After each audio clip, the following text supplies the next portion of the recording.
There's a place, a school, an institution where a professor resides. One that for the past 30 years has traveled the world teaching others. A pioneer in America of the fighting science of Savate. One who codified the sports of this fighting style. One who has produced clubs, champions, and continues to develop. Listen to words.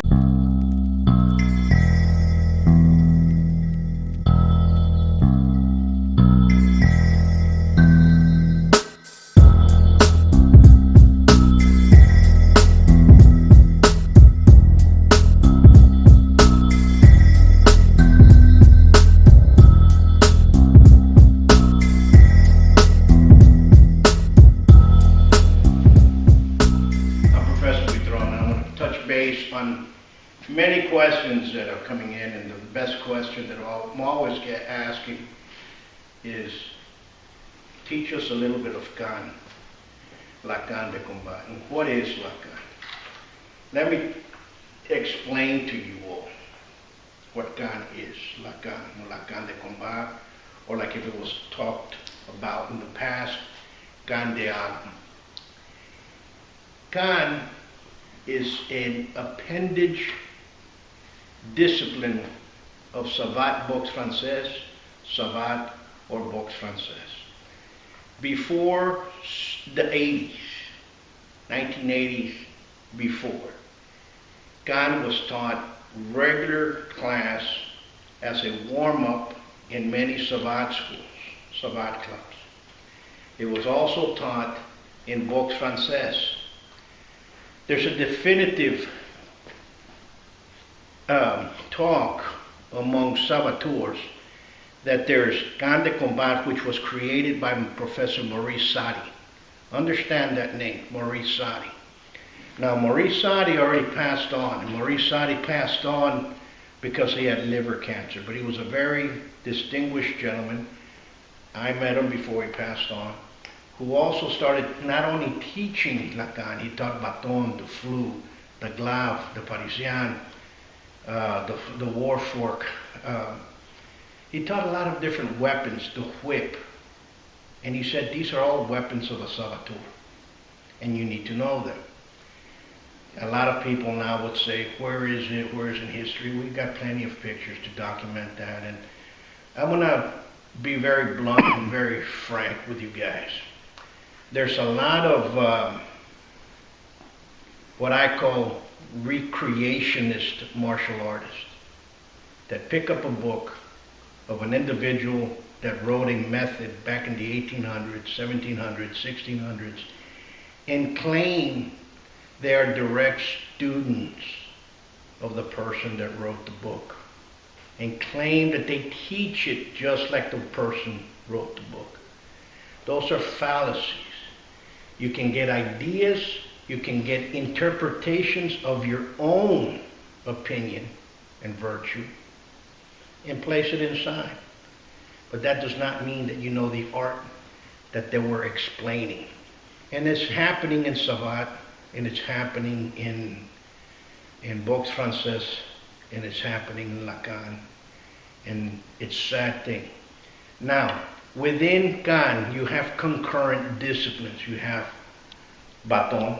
It's not known as the grand baton by some individuals that want to put their name to fame. It's baton.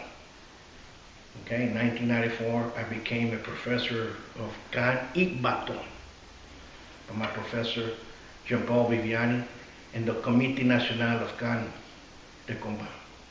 Okay, this is reality. Now, in the States, to this day, I wish there was another professor of Canne, because as right now, as this day stands, I hate to be egoistic with many, but there's only one professor of Canne, and I'm talking to you right now, and that is the truth. All the others that want to teach, I give you great energy. Keep on doing what you're doing. You're spreading an art that is beloved to me, but say the truth. Okay, now, what I'm going to talk about is I'm going to talk about guard, because there's a lot of different positions of the guard. Two guards that are taught in Canne de combat. One by the whole national committee, which is up. The point is between your eyes and the eyes of your opponent, okay? And notice, it's lead hand, lead leg forward. It's not back. It's never seen in this format. Why? Because in Western, in French weapons, it's strong weapon forward, except in pugilism when it's strong weapon back. Now, what I like was my Professor Buitrón, student of Saudi, learned it a little bit different. His guard was in the position from here, straight between the eyes. Just like if I'm boxing, all I'm doing is doing this. And that's the movement. I've seen a lot of this motion, people jumping around like this. Listen, you're going to get tired. This is a transitional motion from a lateral to a cross a lateral. Okay? Now, as we move, and we'll get into it later on, we're actually moving offline as we're guarding ourselves and as we're arming the strike. So, as we come in, sport.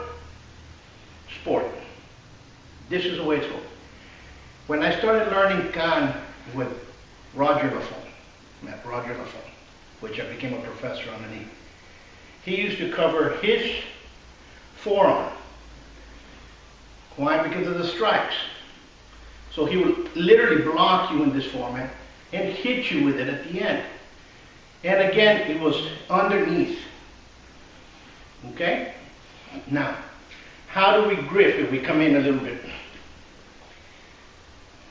I'm using a dowel. Why am I using a dowel? Because most of my canes, somehow or another, they sprout little legs and they kind of walk off with folks that come and train. But that happens within schools. Now, here's what I'm saying. It's usually one fist and then it's over. I've seen people place the index in front, which is fine, but it's held tight in the hand. And it's relaxed position, see? All right? Why? Because when we do a brise,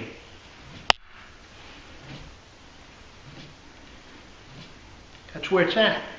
It does not twirl in the hand like many do.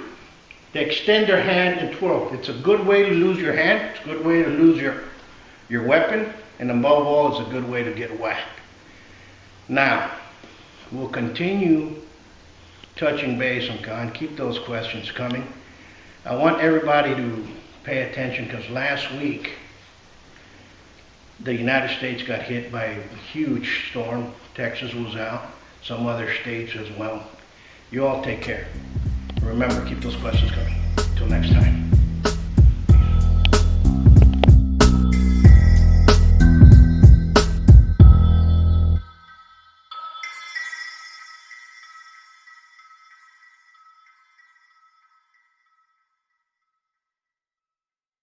Words of Professor Buitron.